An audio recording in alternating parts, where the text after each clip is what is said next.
Oi pessoal, tudo bem? Aqui é a professora Camila da disciplina de História. Hoje nós vamos dar continuidade no capítulo 9 da apostila, onde nós estamos trabalhando com o tema Roma Antiga. Bom, além do vídeo, eu vou estar enviando para vocês esse roteiro de atividade, tá? Ou seja, nesse roteiro a gente vai encontrar um pequeno resumo do assunto trabalhado, tá? E um passo a passo aqui que vocês precisam estar seguindo para estar realizando a atividade de hoje. Antes de nós falarmos de Roma, é importante nós sabermos a sua localização geográfica, ou seja, onde fica Roma no planeta Terra. Tá? Roma, ela fica então na Península Itálica, na Europa. Né? O que é uma península? É uma área, uma grande extensão territorial em que tem quase todos os seus lados cercados por água. Tá? Temos aqui então a Península Itálica, essa parte aqui do planeta Terra que parece uma botina. Atualmente, né, Roma corresponde a esse pontinho preto aqui, né, é uma cidade milenar, porém, né, pequena. Mas, em período de sua história, Roma já abrangeu uma grande região, né, ocupando diversos continentes. Como a gente pode observar nesse mapa aqui, Roma correspondia a toda essa área em vermelho desse mapa, né, ocupando parte da Europa, parte da África e parte da Ásia. Bom, agora vamos lá para a apostila, página 296, tá? Que é essa página aqui, a gente vai estar fazendo a leitura juntos. As origens de Roma. Roma é uma cidade milenar que existe até hoje. Você sabe onde ela está localizada? Observe o mapa ao lado. Bom, nós já fizemos a sua localização geográfica, né, na imagem anterior. A civilização romana foi formada por diferentes povos, entre eles os nativos da região, os lígures, e os que migraram para lá ao longo dos séculos. No século X a.C., os lígures ocupavam o norte na Península Itálica. Já a região central foi habitada por povos de diversas origens, entre os quais se destacavam os italiotas e os etruscos. Além deles, havia, ao sul, gregos e cartagineses, que fundaram colônias e disputavam o domínio das rotas comerciais no mar Mediterrâneo. Então aqui a gente tem, né, a localização geográfica de Roma, né, e aqui nesse trecho nós podemos conhecer aí quais são os primeiros povos a ocupar Roma. Ainda na página 296, tá? Como a cidade de Roma foi fundada?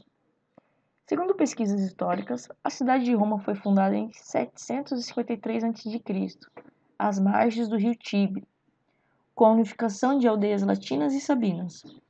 Por ser uma região bastante atraente para a agricultura, por causa do solo fértil, para a navegação pelo rio Tibre e o mar Mediterrâneo e pelo relevo montanhoso, que auxiliava na defesa das aldeias, ela recebeu os povos gregos durante o período de expansão deles, e os povos etruscos, que conquistaram Roma em 600 a.C. e dominaram a região até 509 a.C. Bom, então aqui a gente tem, né, algumas características em que atraíram esses diferentes povos para Roma, tá? Essas características se tornaram interessantes, tá? Tanto pelo solo fértil, né, o relevo montanhoso ao redor das aldeias, né, o fácil acesso à navegação. Então isso fez com que diferentes povos fossem atraídos para Roma, tá? Aumentando então aí sua população. Vamos lá para a página 297. O período monárquico em Roma. Quando a gente fala de monarquia, pessoal, a gente está falando daquele tipo de governo em que a população tem um rei, tem um monarca, tá? Ele que administra, que governa determinada região. Segundo a tradição romana, entre 753 a.C. e 509 a.C., Roma teve 7 reis, dos quais os 4 primeiros eram latinos, ou sabinos, e os últimos 3 eram etruscos. Naquele período, os reis eram considerados governantes supremos. O monarca tinha poderes militares, podia escolher e nomear pessoas para cargos públicos, controlava a elaboração e a execução das leis e era uma autoridade religiosa, considerado um mediador dos deuses. O rei era auxiliado por dois grupos políticos, o Senado e a Assembleia Curiata. O Senado era formado por patrícios, com mais de 60 anos, que tinham o poder de eleger os reis e vetar as propostas feitas pelos monarcas.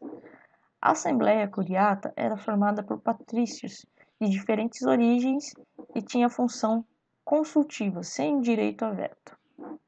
Ou seja, nessa parte aqui a gente está vendo então, né, como que era a administração aí dos reis na Roma Antiga, tá? O rei então ele era auxiliado, né, pelo Senado e pela Assembleia Curiata, tá? E até 509 a.C., Roma teve então 7 reis. Ainda na página 297, a organização social. Assim como as outras civilizações da antiguidade, a sociedade romana tinha uma organização social desigual e com pouca mobilidade. Veja. Patrícios, considerados descendentes dos fundadores de Roma, eram grandes proprietários de terra e os únicos que participavam das decisões políticas. Clientes, plebeus que viviam sob a proteção física, econômica e jurídica de um patrício, a qual deviam fidelidade e respeito e para quem trabalhavam. Plebeus, homens livres que formavam a massa de trabalhadores, como agricultores, artesãos, comerciantes e pequenos proprietários, não tinham direito na participação política. Escravos, plebeus endividados e prisioneiros de guerra, não tinham direitos políticos e eram considerados bens patrimoniais. Ou seja, nessa parte aqui, né, a gente tem aí um trecho que fala sobre a organização social de Roma, né, como que a população estava dividida. Então, além dos reis, né, do rei, né, a população tinha, então, os patrícios, os clientes, os plebeus e os escravos, tá? Essa era a organização social do povo de Roma. Bom, agora que eu já fiz a leitura com vocês, né, dei uma breve introdução no tema de hoje, eu vou pedir para vocês, por favor, realizarem essas 4 questõezinhas no caderno de vocês, tá? Então, caso vocês tenham dúvida, vocês podem estar lendo a página 296, 297, tá? E após responderem as questões, vocês podem estar tirando foto e enviando no e-mail da turma, tá? Tudo bem? Caso vocês tenham dúvidas, vocês podem estar me chamando no WhatsApp, tá? Um abraço e até a próxima aula.